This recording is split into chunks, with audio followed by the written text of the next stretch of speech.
Al principio la palabra ya existía y era Dios, mediante ella todo y nada, sin la palabra se creó. Ella contenía vida y en luz la comunicó a los hombres y a las cosas todas buenas que hizo Dios.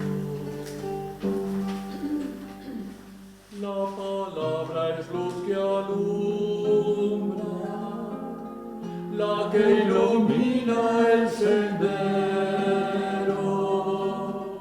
Vino en la noche a los suyos y ellos no la recibieron. Solo María esperaba con su palabra encendida la llama de la palabra.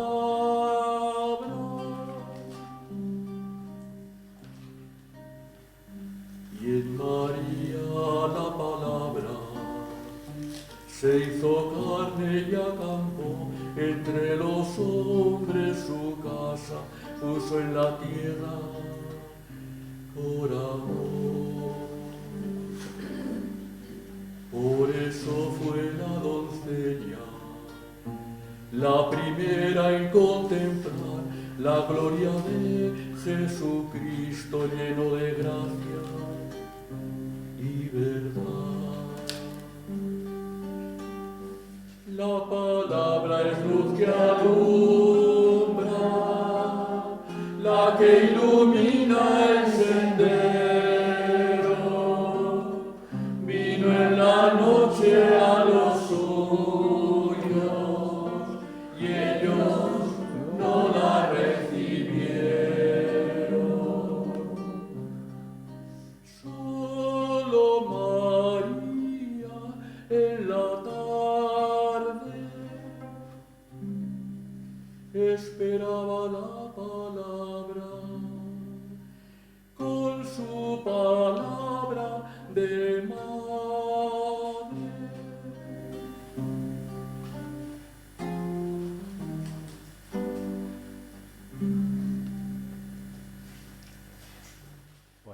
Buenos días a todos. Buenos días. Felicidades a los abuelos, bisabuelos, alguno. Mi padre es bisabuelo, de 7 nietos ya, bisnietos, perdón. Y ya que ha hecho referencia a ello... Y felicidades a los que cuidan a los padres. Sí. Felicidades a los que cuidan a los padres. Tengo que decir que esta conferencia nace principalmente en el hospital, donde he estado los últimos 11 días cuidando a papá. No sé si estará bien hilada o no estará bien hilada, pero bueno, allá comparto mis reflexiones en torno a este título de la palabra de Dios, que es viva y eficaz, frase que aparece no en los Hechos de los Apóstoles, como aparece ahí en el cuadernillo, sino en Hebreos. No lo busquen en Hechos, sino en esos mismos, en ese capítulo y versículo, pero de la carta a los Hebreos. Y ahí en el hospital se me ocurrió a mí pensar que un científico, ¿cómo empezaría hablando de este momento que hemos cantado, que al principio creó Dios el cielo y la tierra, en el principio sencillo del que habla nuestra palabra, la palabra de Dios, la Biblia, cuando Dios decide comunicarse y comienza a crear con su palabra, y dijo Dios. Comenzaría algo así, me imagino yo, que hace millones de años, porque les gusta hablar de millones, cuando empezó el famoso Big Bang y cuando los átomos por pura coincidencia empezaron a juntarse y las moléculas empezaron a unirse y empezó toda esta explosión. Sin ninguna referencia a Dios, porque parece que Dios en el mundo científico no tiene cabida. Pero son estas mismas palabras las que recoge, y creo que hace referencia al cántico que hemos cantado, el inicio del Evangelio de San Juan, que nos sitúa también ahí en ese principio, con las mismas palabras, para ponernos en ese momento en el que Dios, por su palabra creadora, pone en marcha la historia esta que llamamos de salvación, que no es más que la historia del amor de Dios para con el hombre, una historia llena de alianzas, o mejor podemos decir una única alianza que Dios hace con el hombre y que renueva constantemente hasta llegar al momento culminante en Cristo y sobre todo a esa consumación en la cena de las bodas del Cordero, que aparece en los últimos capítulos del Apocalipsis y por tanto al final de la palabra de Dios. Y entendemos por alianza ese contrato por el que no se intercambian cosas, sino personas, más en concreto, y es importante tenerlo en cuenta porque en eso se basa un poco mi conferencia, el medio legal para incorporar a alguien a la propia familia. Por tanto, cuando hablamos de la alianza de Dios, ese modo legal que Dios quiere, por el cual Dios quiere incorporarnos a Él como familia. Y hay dos medios fundamentales, que es la adopción y el matrimonio. De ahí que esas imágenes salgan constantemente en el relato de la historia de la Biblia. El Dios que se quiere desposar, el Dios que los adopta como hijos. Es nuestra intención, como no, centrarnos en esa reflexión de la palabra de Dios que es viva y eficaz. Y resaltamos la palabra es, ese verbo tan corto, 2 letras, porque es un presente continuo. Y es importante porque no es que la palabra creó, o la palabra nos redimió, o la palabra nos salvó. Es un continuo, es esa cualidad continua de dar vida eficazmente que posee la palabra de Dios. Podemos decir que es el modo de ser de la palabra de Dios, que es dar vida. En expresión de San Juan, la palabra de la vida. Lo que existía desde el principio, nos dice en su carta, lo que hemos tocado, lo que hemos palpado, acerca de la palabra de vida. Ese presente continuo que nos remite al libro del Apocalipsis, sí, no es el libro del final, ni el libro de las amenazas, ni de las catástrofes, ni del miedo, ni del juicio de Dios. Es el libro de la esperanza, de la revelación de Jesucristo, como dice el propio título. Es Jesucristo que se nos revela. Se convierte en mensaje de esperanza para la Iglesia de todos los tiempos, también para nosotros. Palabra de Dios encarnada se convierte en mensaje eficaz de vida, consumación de la alianza para la Iglesia de hoy, para el hombre y la mujer de hoy. Pero antes de centrarnos en este libro, vamos a hacer referencia a esos 2 textos que aparecen en el cuaderno que nos han preparado, que nos acerca mediante 2 imágenes preciosas a esta realidad de la viveza y la eficacia de la palabra de Dios. La espada afilada, tajante, que juzga los deseos, y la lluvia y la nieve que empapan y fecundan la tierra. La espada afilada que aparece en ese texto de la carta a los Hebreos, capítulo 4, versículo 12, que yo creo que a fuerza de haber sido utilizada ha perdido su fuerza y su frescura, porque la sacamos de su contexto. El texto nos dice así, lo tenéis ahí, porque la palabra de Dios es viva y eficaz, más tajante que la espada de doble filo, penetra hasta el punto donde se dividen alma y espíritu, coyunturas y tuétanos. Juzga los deseos e intenciones del corazón, nada se le oculta. El autor de la carta a los Hebreos está hablando de la promesa alianza. Recordamos lo que es la alianza, de entrar en el descanso de la tierra prometida y cómo muchos han perdido esa oportunidad por la dureza de su corazón. El corazón, ese lugar donde descansa de manera especial, como veremos, la palabra de Dios, y que se endurece, y que en su dureza la rechaza. Y el texto pone de manifiesto entonces esa cualidad de la palabra de Dios, su fuerza de discernir, su función de juez. Pero recoge la imagen que aparece en el segundo cántico del siervo de Yahvé en Isaías, capítulo 49, primeros versículos, cuando al profeta le hace luz de las naciones para que su salvación llegue al confín de la tierra, y para que esto se haga realidad, nos dice la palabra de Dios, hizo de su boca una espada afilada. Por tanto, añade a esa misión de juez, de discernir, la misión preciosa de iluminar y salvar.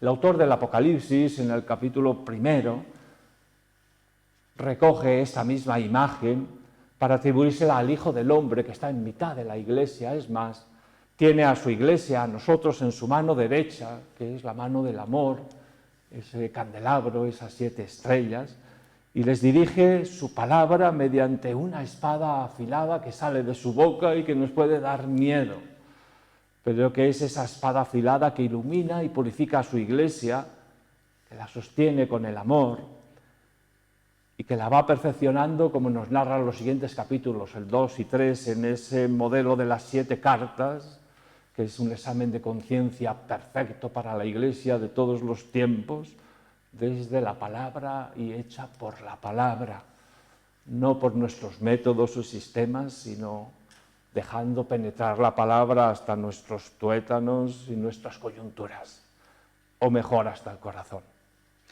La otra imagen, sin dejar de perder de vista esta, es la de la lluvia y la nieve, que aparece también en el contexto de promesa y alianza, de esa intención de Dios de hacernos hijos, de hacernos su familia, y que nos dice el profeta Isaías en el capítulo 55, como bajan la lluvia y la nieve desde el cielo, y no vuelven allá sino después de empapar y fecundar la tierra y hacerla germinar, para que dé semilla al sembrador y pan al que come, así será la palabra que sale de mi boca.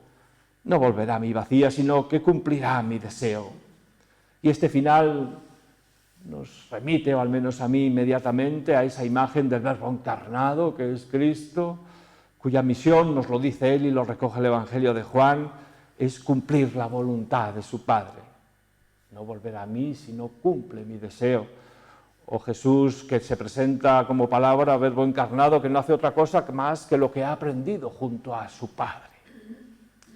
Pues bien, el texto de Isaías está al final del libro de la consolación, se llama así, porque es el anuncio de la salvación y la reconstrucción de Jerusalén, que termina cantando la fidelidad de Dios a su palabra. Dice, sellaré con vosotros una alianza perpetua, las misericordias firmes hechas a David. No es el David rey, y que por eso nos va a traer un rey, sino que es la fidelidad de Dios y de su misericordia con el mayor de los pecadores que aparece en la Biblia, David, pero también el mayor arrepentido, la fidelidad a las misericordias de Dios, e invita al gozo y al cántico, a la conversión, porque mis planes no son vuestros planes y mis caminos no son mis caminos, anunciando esa alianza perpetua. Por tanto, vamos a decir un par de palabras en torno a esta alianza, que es donde la palabra de Dios, en hacernos hijos, no olvidemos, es donde es eficaz, donde es viva. La alianza es el medio para incorporarnos a su familia, que recoge el deseo permanente de Dios de hacernos su familia, de hacernos hijos. Podemos ver la Biblia como esa gran alianza de Dios con el hombre que ha renovado en Noé, en Abraham, en Moisés, en David, que anuncian lo que se repite en los profetas, que anuncia la nueva alianza que se cumple en Jerusalén, que se cumple en Cristo, en la Eucaristía, presentada como ese amor hasta el extremo, y donde se repite constantemente esa alianza, donde Dios dirige su palabra al hombre para traerlo, hacerle su familia, restaurar una alianza, una filiación. Por otro lado, la fragilidad humana, que rompe todo intento divino de rehabilitar la alianza y que llega así al legalismo, ese Deuteronomio, por la dureza de nuestro corazón. Somos capaces de admitir el amor de Dios y terminamos cumpliendo leyes y normas, terminamos haciendo un Deuteronomio que termina en la esclavitud. No somos hijos, somos esclavos, que termina en el destierro, huimos. Surgen los profetas que cantan la nueva alianza, que trata de evitar todo eso porque es una alianza de amor hecha en Cristo, el regreso y la restauración del reinado en las promesas de misericordia hechas a David. Y esta nueva alianza se cumple en Jesús, Eucaristía, que se consuma en la cena de las bodas del Cordero.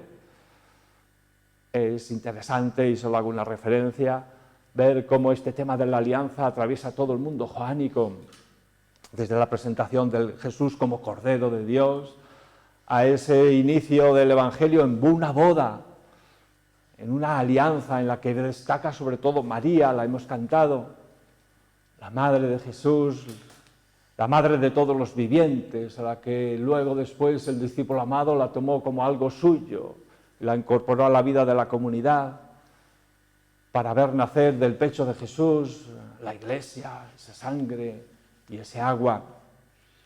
Esta es la Iglesia que nace del costado abierto, donde la palabra sigue siendo viva y eficaz. Pues bien, en este contexto tan hermoso de la alianza, situamos estas palabras del profeta Isaías. La fidelidad de Dios a David aparece hermosa como la lluvia y la nieve, hermosa que ver caer la nieve que baja para empapar y fecundar y hacer germinar la tierra, como ejemplo de eficacia y vitalidad de la palabra de Dios que no volverá vacía.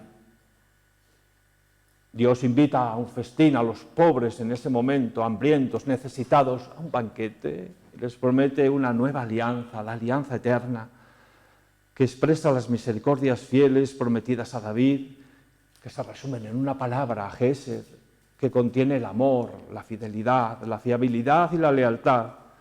En definitiva, una alianza de amor hecha y ofrecida por Dios a todo el que se reconoce pobre y necesitado de Él. Los famosos Anahuín, que Cristo realizará en la Eucaristía, que como Juan destaca y sabemos, es el amor hasta el extremo, las bodas. Nosotros, partiendo de la riqueza de estas imágenes, vamos inmediatamente al mundo joánico y nos aparece esa imagen de la palabra que baja, hemos cantado en ese prólogo o himno confesional, que estaba ahí creando desde el principio, que da vida, que es luz. Esa alianza recoge de Dios con Abraham, al que crea su imagen y semejanza, es decir, le hace hijo, palabra que viene a los suyos y que los suyos no la reciben, pero a los que la reciben les da el poder de ser hijos de Dios, es decir, restaura la alianza que inició en Adán, la filiación divina.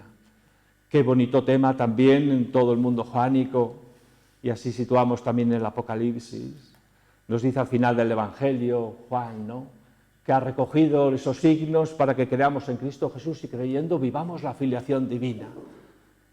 Vivir el nombre de Jesús es vivir la filiación, ese es el nombre de Jesús, es hijo, para que vivamos como hijos. Y lo tenemos que vivir en comunidad, y por eso las cartas, y lo tenemos que vivir en este mundo, la filiación divina. Y ahí aparece el libro del Apocalipsis, vivir la filiación divina en nuestro mundo. De modo que así la Biblia es el libro vivo, no la palabra muerta que pertenece a un pueblo y a la vez crea y alimenta ese pueblo. Como que hay una pertenencia mutua entre la Iglesia y la Biblia por la cual se renueva y revitaliza la alianza de Dios con su pueblo. Y entramos ya ahí en ese tema de Dios y su palabra, fuente de vida y bendición. La eficacia de la palabra está en bendecir, en dar vida, en hacernos hijos. Yo pongo un subtítulo, del Génesis al Apocalipsis. Y así encerramos toda la palabra de Dios. Lo que se afirma en el prólogo de Juan, en el principio existía la palabra y la palabra estaba en el principio junto a Dios y por medio de ella se hizo todo. Podemos ver como el titular de lo descrito en el capítulo 1 del Génesis, cuando Dios decide manifestarse tal cual es. Pues lo que no conocemos de Dios no es el resultado de las investigaciones científicas, porque lo que reconocemos de Él es lo que Él nos ha querido revelar. Lo que Él sabemos es el fruto de lo que Él decide mostrarse y hablarnos por medio de su palabra creadora. Y esto no tiene que ver con la ciencia ni con las teorías del Big Bang. Y en el principio, nos cuenta el libro del Génesis, Dios tiene frente a sí el desorden y el vacío. las palabras hebreas de tohu y bohu. Y Dios decide, con su palabra creadora, poner orden en los 3 primeros días. Y primero pone orden en el tiempo. Crea el día y la noche, separa la luz y las tinieblas. Y en el segundo día pone orden en el espacio y crea el cielo y las aguas, los grandes espacios. Y en el tercer día el hábitat, crea la tierra firme y la vegetación. Y dedica los 3 siguientes días a llenar el vacío, porque sí, había puesto orden, pero la sala estaba vacía, no tenía ningún cuadro, ni ningún adorno. Y el cuarto día se dedica a llenar el tiempo con las estaciones y los tiempos litúrgicos, el Moed, los tiempos para el culto, las fiestas. En el quinto día llena los grandes espacios con aves y peces. Y en el sexto llena el hábitat con animales y el hombre. A su imagen y semejanza, hombre y mujer los creó.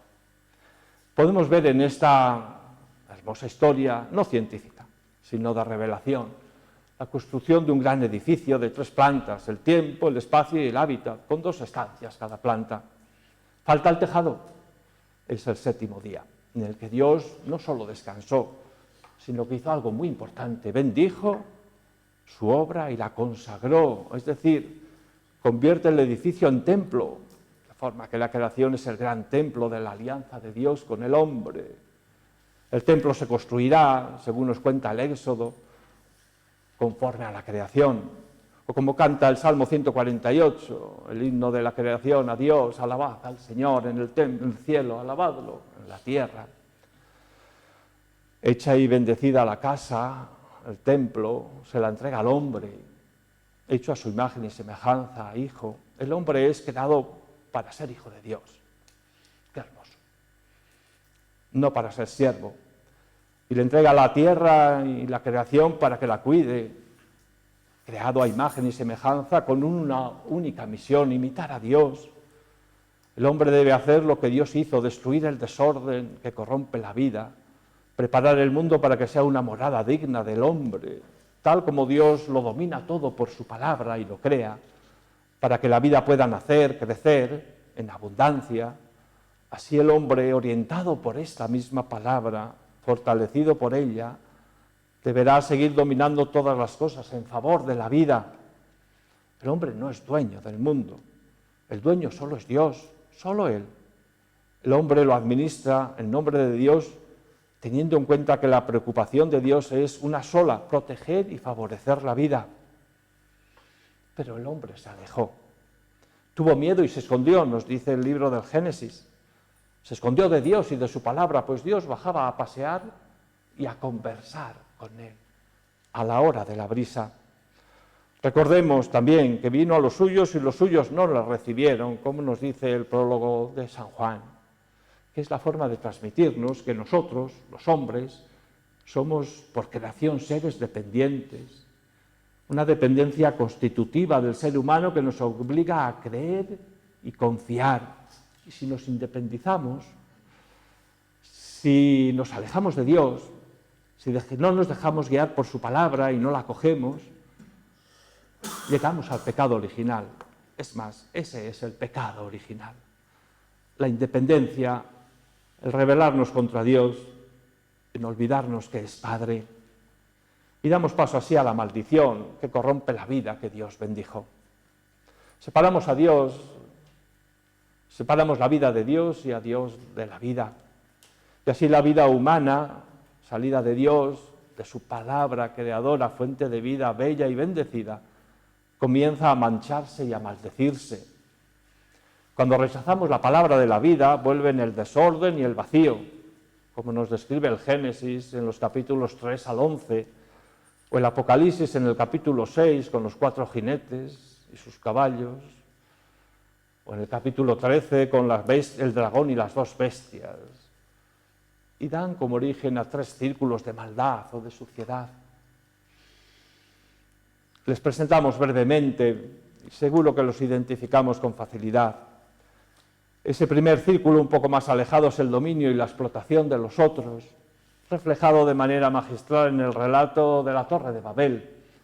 Ese deseo de llegar al cielo y de ocupar el lugar de Dios, El hombre, que no es Dios ni dueño del mundo, quiere dominar desde arriba. Y somos siervos, somos hijos.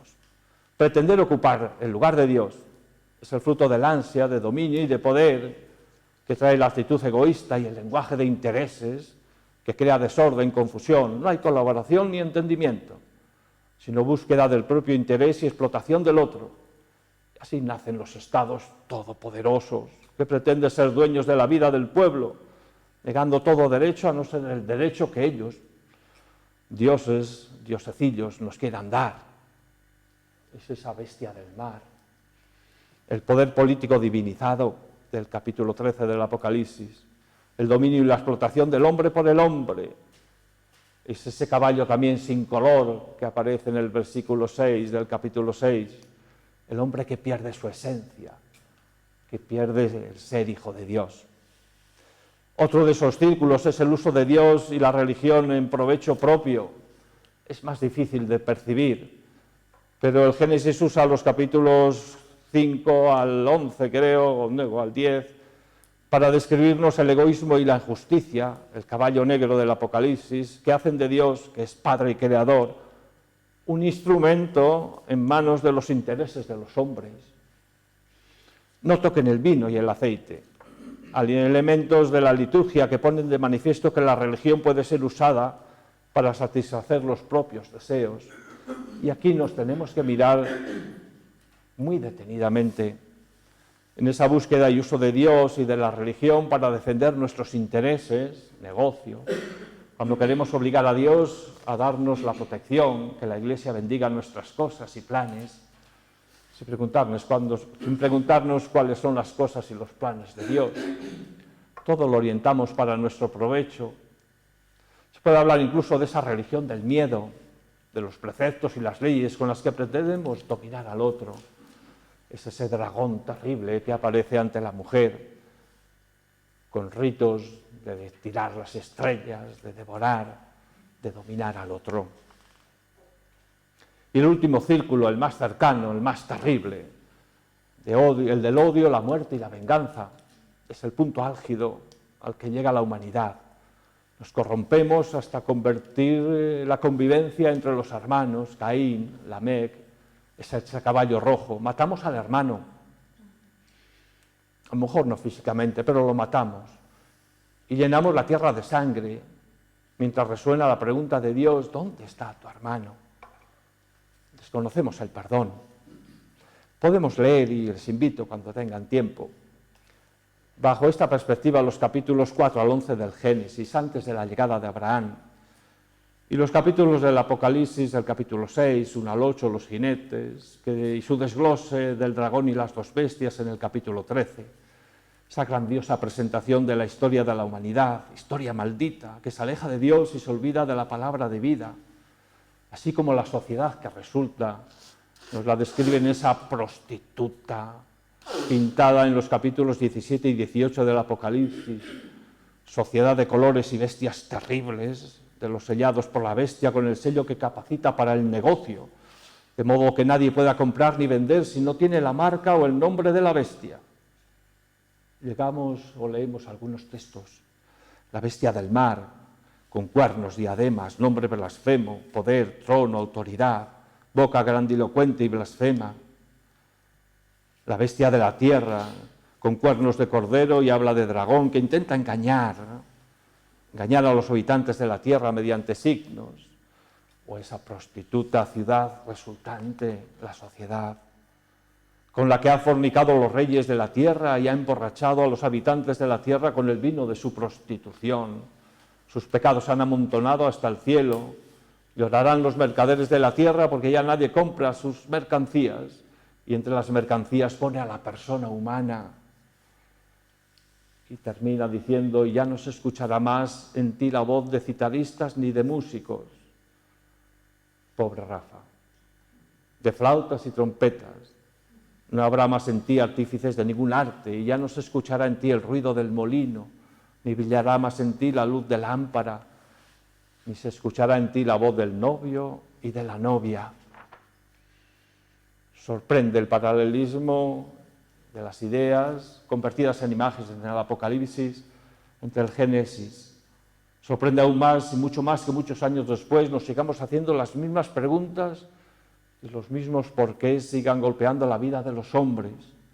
Si Dios, con su palabra viva y eficaz, creadora, construyó un lugar tan hermoso para el hombre, al que coloca al frente para que lo domine y disfrute, si como canta el Salmo 8, que es el hombre para que te acuerdes de él, el ser humano para darle poder, lo hiciste poco inferior a los ángeles, lo coronaste de gloria y dignidad. Salmo que recoge el autor del Apocalipsis en el caballo blanco del capítulo 6, el hombre revestido de poder, capacitado para reinar, para gobernar, para cuidar la vida creada por Dios, para ser feliz. Si esto es así, ¿por qué las relaciones entre los hombres se deterioran hasta llegar a odiar, matar, vengar? ¿Por qué ese caballo rojo, esa ciudad prostituta? ¿Por qué Caín? ¿Por qué las relaciones entre Dios y los hombres se deterioran hasta el punto de querer usar a Dios y a la religión en provecho propio? La religión del miedo, el Dios terrible que castiga, el juez a nuestro gusto, ese caballo negro, el Dios que bendiga mis negocios.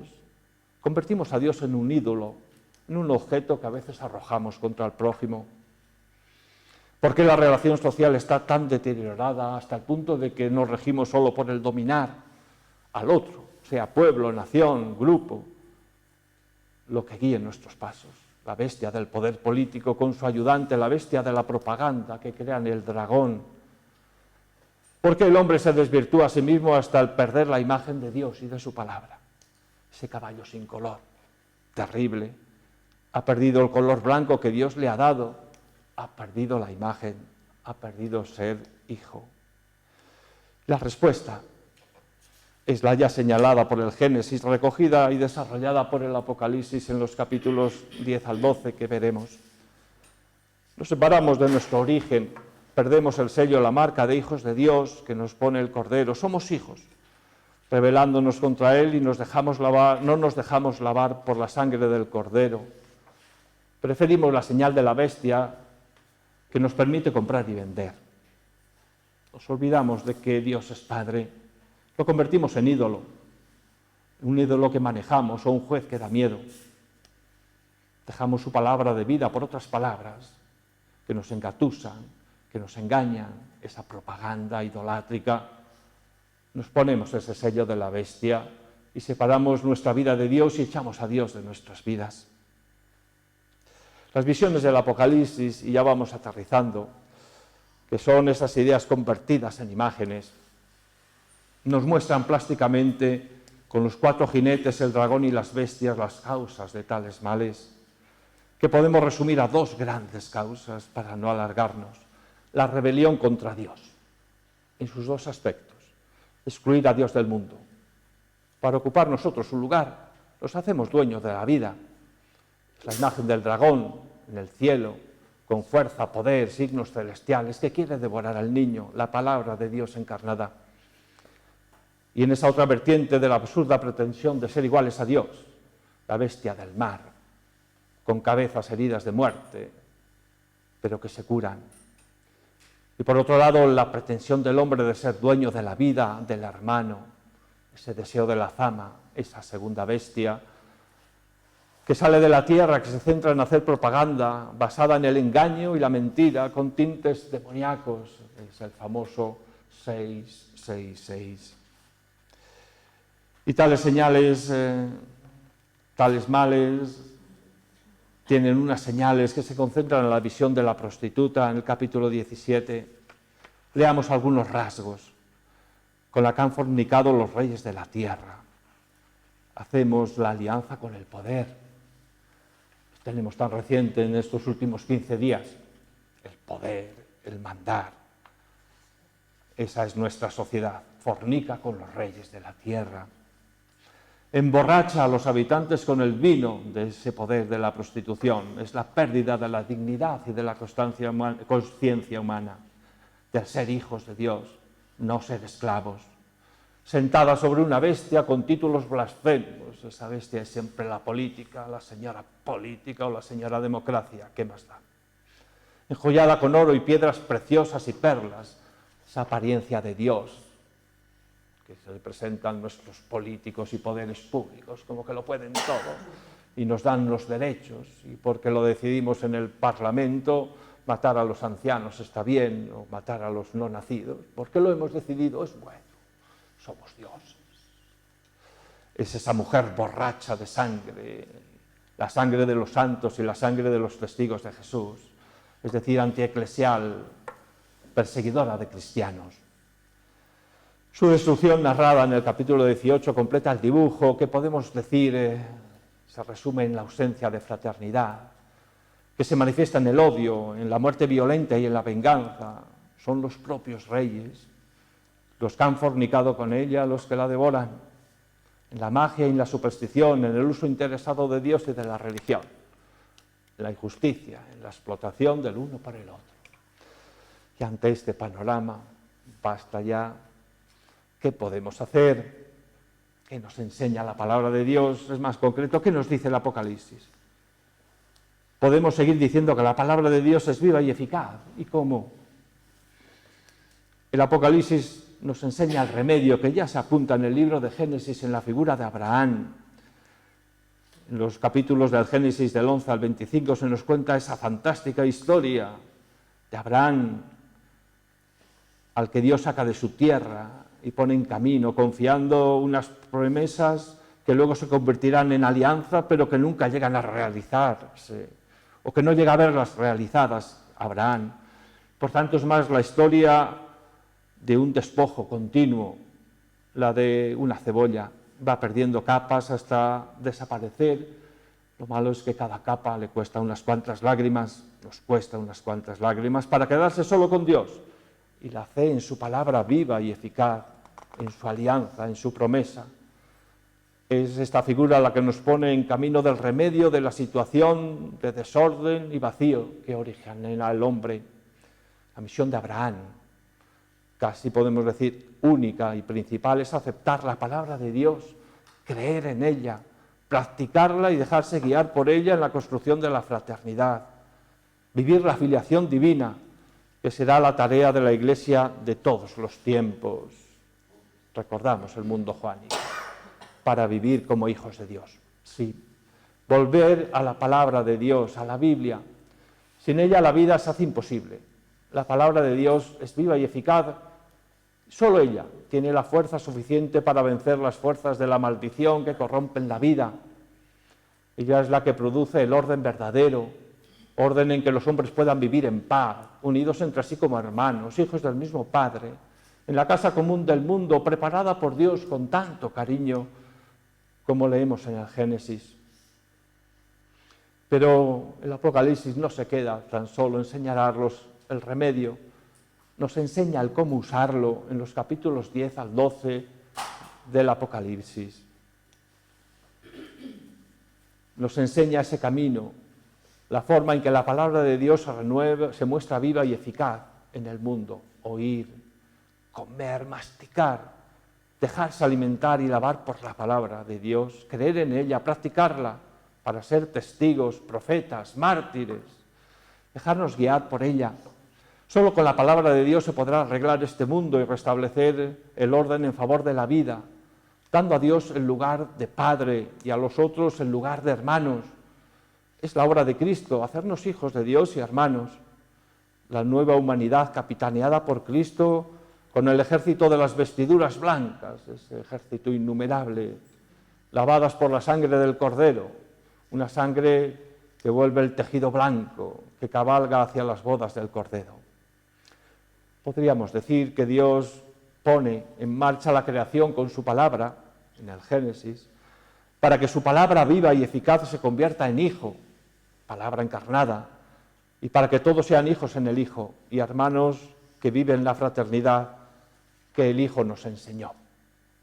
Destacamos 4 orientaciones para ir terminando nuestra exposición que hace el Apocalipsis en esos capítulos 10 al 12, para que la palabra de Dios pueda ser luz, que nos decía el prólogo de Juan, para que los hombres de nuestro mundo puedan ver y así muestre su viveza y su eficacia. Primero, que nos propone El libro del Apocalipsis es creer, proclamar y celebrar a Cristo, la palabra encarnada, Cordero de Dios muerto y resucitado, en quien ya se ha consumado la victoria. Son los famosos himnos del Apocalipsis. Si recuerdan alguno de los que rezamos en las vísperas de martes a sábados, creo, o de miércoles. El nuestro está en los jueves por la tarde, en las vísperas. Siempre se canta la victoria del Cordero. En esa gran liturgia del Día del Señor que está celebrando la Iglesia orante, los 7 candelabros, que recogen el cántico y la alabanza de toda la creación, siempre o empiezan del cielo y terminan en la naturaleza, o la naturaleza empieza el cántico y termina en el cielo, pero recogen toda la Iglesia, celeste y terrestre, excepto el nuestro, el cántico del himno de nuestra sección, que es solo celeste, porque es la victoria del Cordero, que se nos invita a cantar, a proclamar, a creer en ella. Ya hemos vencido. La victoria de Cristo ya está realizada. No tenemos que hacer más que presente esa victoria, que es nuestra victoria, no la que a veces nosotros nos imaginamos de nuestras victorias, de nuestros triunfos, de nuestras glorias. Es la del Señor. En segundo lugar, se nos propone comer la palabra de Dios mediante ese rito simbólico profético, precedido de una gran liturgia celeste, deslumbrante, como es siempre el Apocalipsis, en ese capítulo 10, en la que se pone de manifiesto que el librito abierto, no el otro, del capítulo 5, contiene la palabra de Dios, mensaje que se declara cumplido bajo solemne juramento, según la buena noticia, es decir, el Evangelio que anuncian los profetas. Un libro que es entregado, ofrecido, no para ponerlo en la estantería, que hacen bonito algunas Biblias, sino para comerlo, para masticarlo, que dirá Juan en el capítulo 6, asimilarlo, hacerlo testimonio y vida. La encarnan los 2 testigos que siguen en el relato, bajo la figura de Moisés y de Elías, que son los verdaderos profetas, valientes y mártires por la palabra. Y es bueno recordarnos que a lo largo de toda la historia del Apocalipsis nunca se da la conversión, excepto en este caso, cuando la palabra es testimoniada con la vida. Entonces los que supervivieron, dice, quedaron aterrorizados y dieron gloria a Dios desde el cielo. El único punto donde hay conversión. Con las demás cosas no hay conversión. Solo la palabra de Dios vivida y testificada.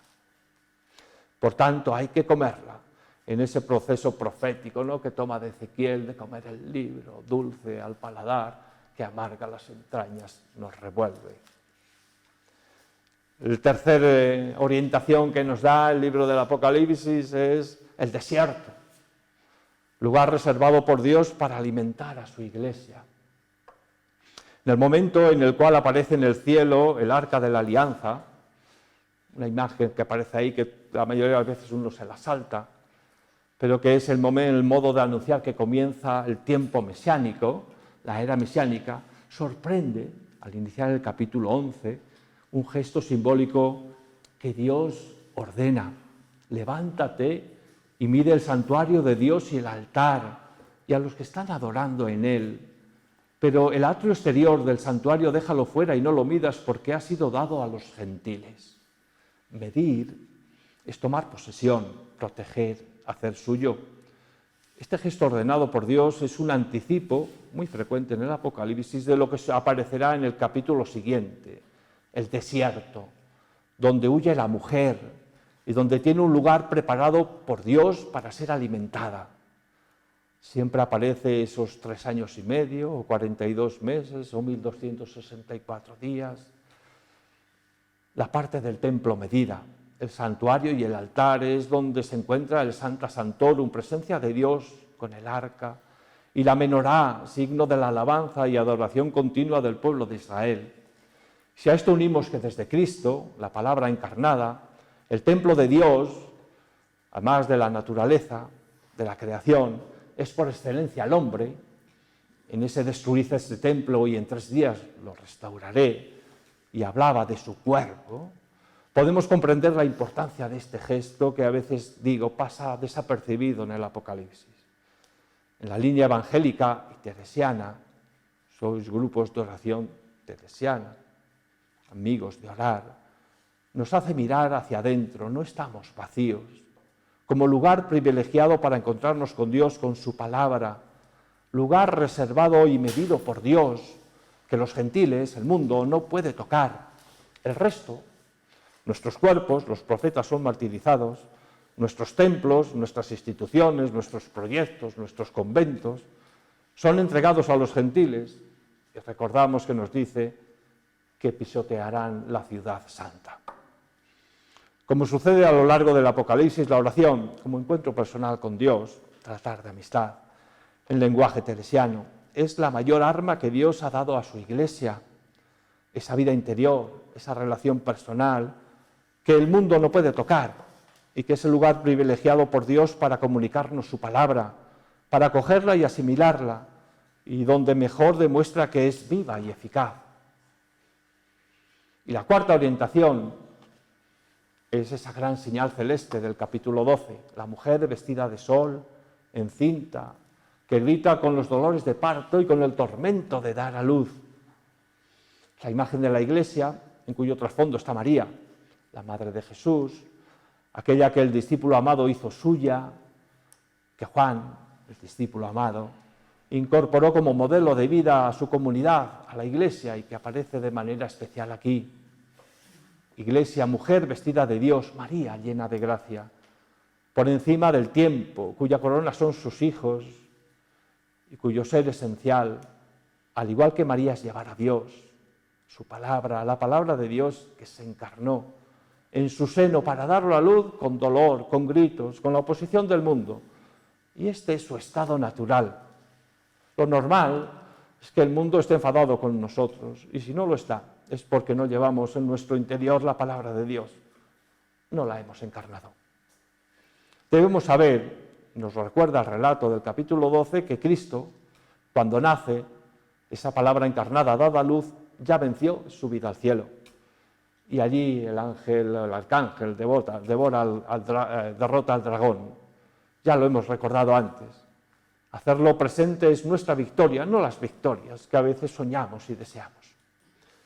Pero dejando a un lado la figura del dragón, que ya la hemos señalado, derrotado en el cielo, nos detenemos en la figura de la mujer, de la Iglesia, de María, a quien Dios provee de alas para volar al desierto, a su lugar, donde es alimentada 3 años y medio, lejos de la presencia de la serpiente. La Iglesia, nosotros, por tanto, estamos dotados por Dios de lo necesario para defendernos del dragón y de la serpiente. Y es nuestro deber conocer nuestro lugar, el desierto, donde la serpiente no puede acceder, teniendo que conformarse con hacer la guerra a la descendencia, los que guardaron los mandamientos de Dios y mantienen el testimonio de Jesús, que, como ya desarrollado en la figura de los profetas, terminan siendo muertos. El desierto. Sí, el santuario medido por Dios se convierte en desierto, es el lugar emblemático y simbólico de la historia de la salvación.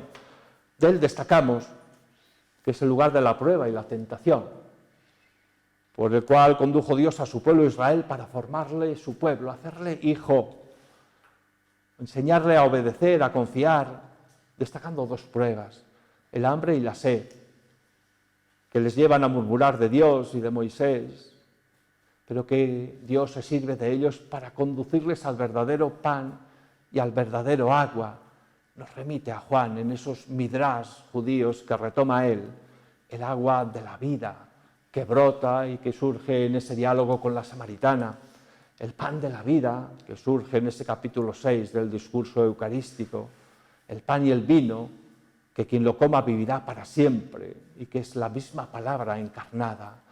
Por tanto, ese es el lugar especial para seamos capaces de descubrir por la necesidad, incluso por la tentación, la necesidad del verdadero pan, que es la palabra de Dios, el desierto.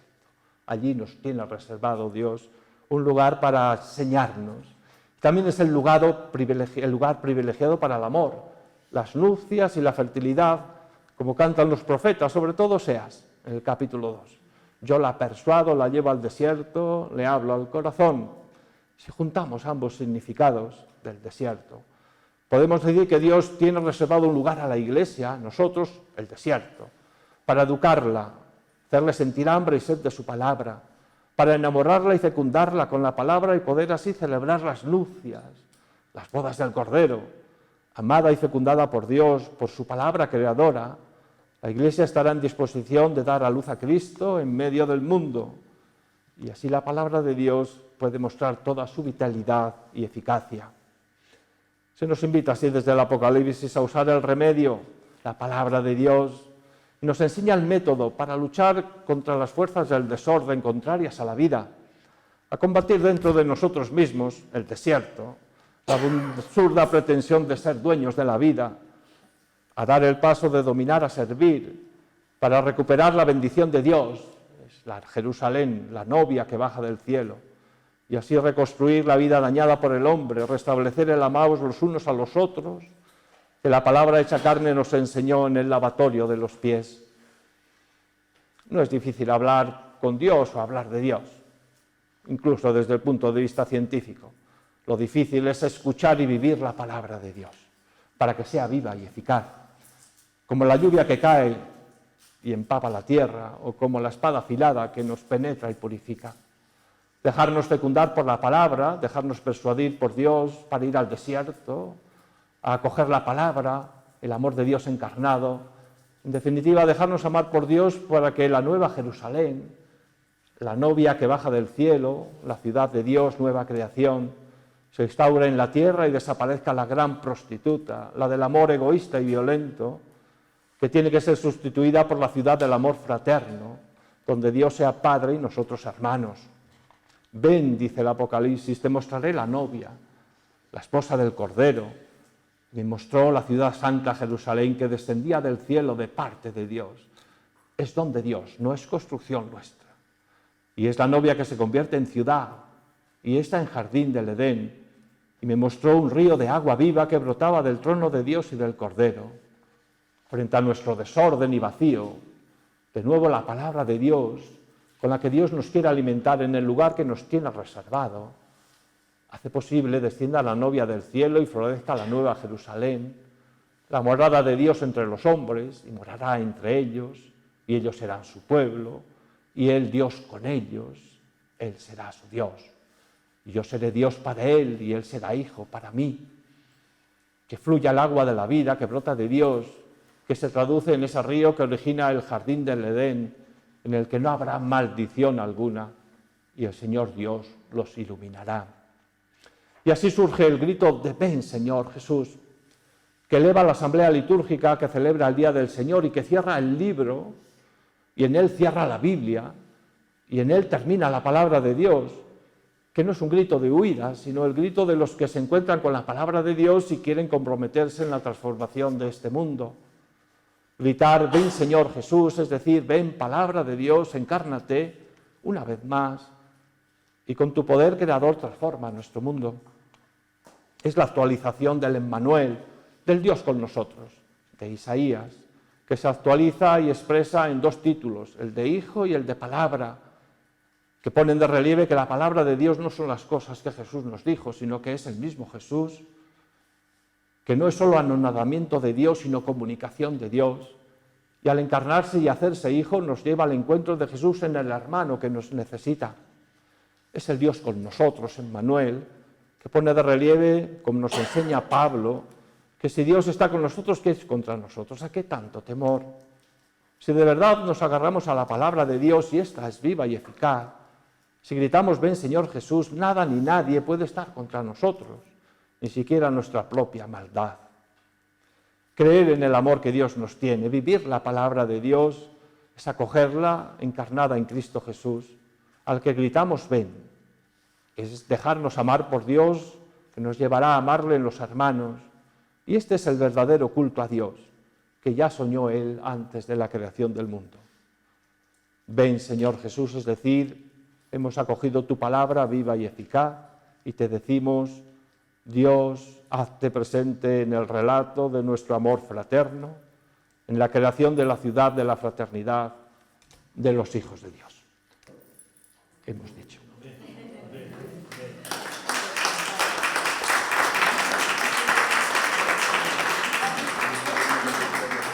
Puntual.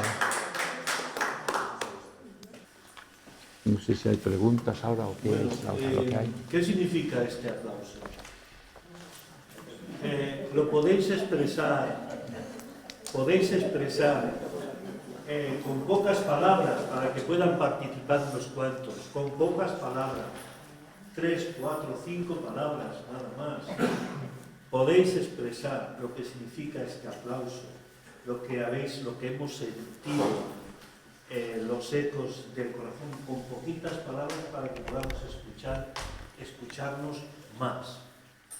Pues lo que me ha llamado muchísimo la atención, me ha tocado, ¿no? La cebolla,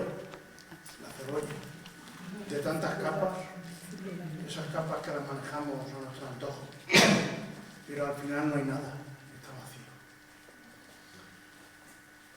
Y esa palabra, la fuerza de la palabra, si no la sabemos transmitir, si no la cocinamos, la comíamos nosotros, pues no nos conduce al otro, no nos conduce al hermano. Y esa es verdadera semilla del labrador que tenemos que machacar. Gracias, Paco. Más voces. Ecos de esta conferencia. Pues ante un panorama desolador que parece que nos rodea, siempre el triunfo de la vida. Siempre ¿El triunfo de la vida. Dios ya nos ha salvado, el triunfo de la vida, a pesar de lo que nos rodea. Gracias, Ana. A mí me viene a la mente la palabra de Dios que dice: Dios no revela estas cosas a los sabios de este mundo, sino a los sencillos y humildes de corazón, a los sencillos. Y creo que los sencillos usan dos elementos para acercarse a la palabra de Dios. Primer elemento, el silencio. Segundo elemento, la contemplación. Dos elementos sin los cuales muy difícil es asimilar la palabra y menos transmitirla. Gracias, Emilio.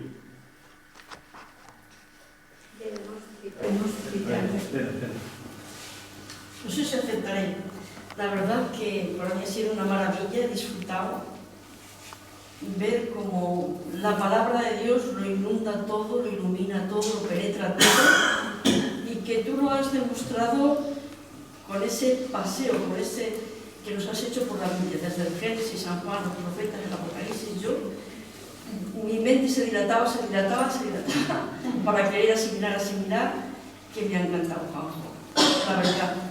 Gracias por la riqueza que nos has dado. Gracias, Chalo. A ver, María Ángeles. A mí me ha gustado también la palabra de Dios porque es la que nos llena de vida y deberíamos de quitar de nosotros el miedo, todo lo que nos lleve a nosotros a lo contrario de la humildad, de la sencillez de la palabra, y entonces nos llenará de luz y nos hará ver a Dios de verdad tal cual es, y no un ídolo para tenerlo, sino un Dios que nos ama, nos quiere y nos da. Gracias, María Ángeles.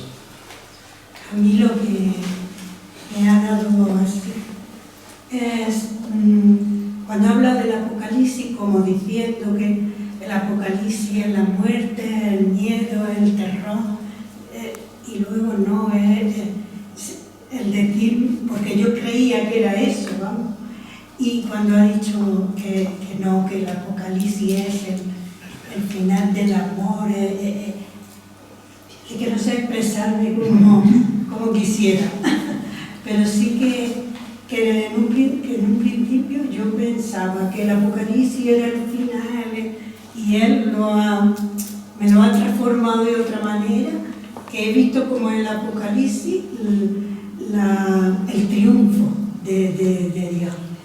Gracias, Juan Joaquín. de la vida. Gracias, Joaquín. ¿Quién más quiere decir? Ecos. A mí me ha encantado el relato de la creación. Nunca lo había visto así, me ha gustado muchísimo. Y luego el que la palabra sea esa revelación de Dios Padre y nosotros hermanos. Me encanta.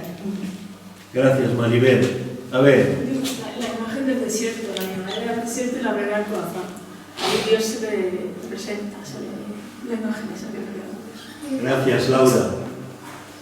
La iglesia es imagen de mujer que se embaraza de la palabra para hacer la vida, para dar vida, haciendo esa palabra nuestra propia vida. Gracias, Franci. Fuente de vida y de bendición, la palabra. Y entonces, esa fuente de vida, lo que nos propone es proclamar y encarnar. Encarnar esta palabra para poder transmitirla y para poder vivirla con esta intensidad que nos expone y que nos lo dice cada día la palabra. Gracias, Leonor. La palabra es viva y eficaz, ¿no? La amplitud de la palabra y cómo el Señor tiene una palabra para cada uno de nosotros en cada momento y en cada situación. Gracias, Sandra.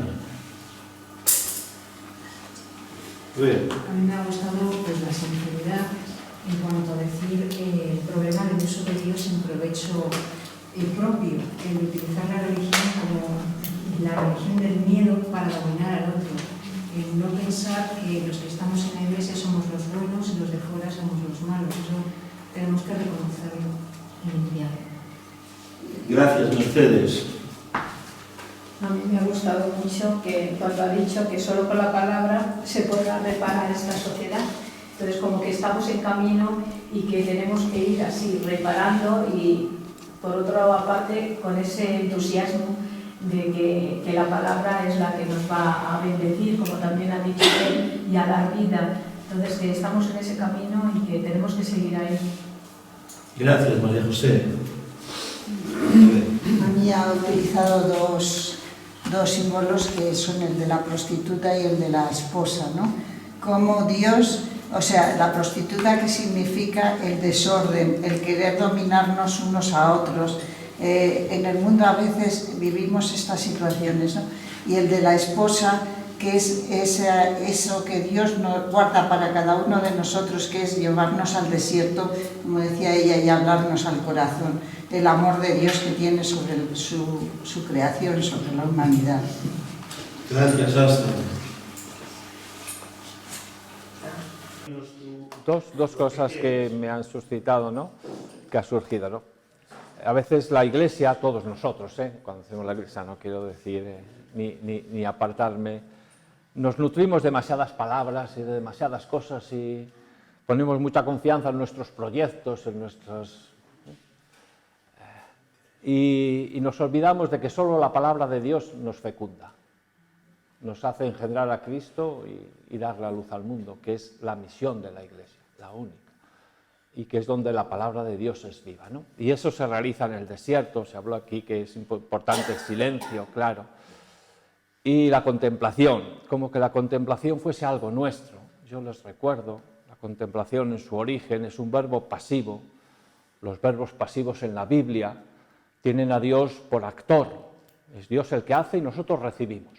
La contemplación es un verbo pasivo, por tanto es Dios el que lo que nos da, no es que nosotros hagamos contemplación, no, pensamos bonito, es Dios que nos fecunda y actúa con su palabra, nos revela, nos muestra Él a nosotros. Lo único que podemos hacer es disponernos en el desierto para que Dios pueda realizar la contemplación en nosotros. Ojalá se realice en los amigos de Olan y salgan de este encuentro con ese amor a la palabra de Dios. No la dejen en la estantería, lean cada día un poco, que es el mejor alimento para la vida cristiana. Nada más, voy a ver si atiendo a mi padre que está con los médicos. Que te quedases con nosotros. No puede Pero ser. te espera el señor Gaspar. Me esperan los médicos, está en hospitalización domiciliaria. Entonces van a ir ahora los médicos a las 12. Bueno, pero vamos a seguir dando vueltas a estos ecos. Gracias de corazón. Muchas gracias a todos.